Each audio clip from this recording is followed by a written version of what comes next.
Hello guys and welcome back into a new brand video. Into this tutorial, I'm going to show you how to create an Omniscript in Salesforce. So make sure to watch the video to the end and follow these simple steps. So first, you will need just to go to your OmniStudio. If you don't have OmniStudio, you can check for the installed package from here and you click on installed packages and see if there is OmniStudio. If there isn't, you will need to have already OmniStudio.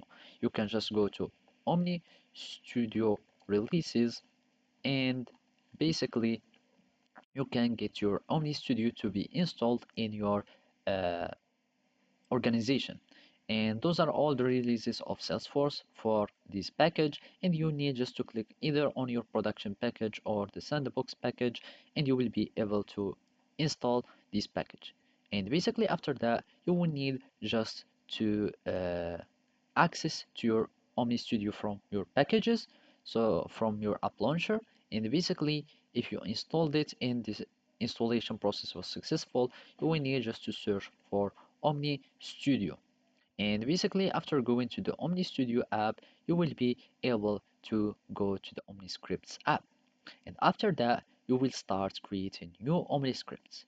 And then you will need just to add all these informations like the name of your Omniscript, the language, and the subtype for it. And after that, you will need just to click save. And now you have your Omniscript that has been created. And others that will be active. Now you can start adding OmniScript steps in the input so you can add your automation or your flow in the Omni Studio. So basically you can get the step account here and then you can start going to add all the details of your steps in the Omni Studio.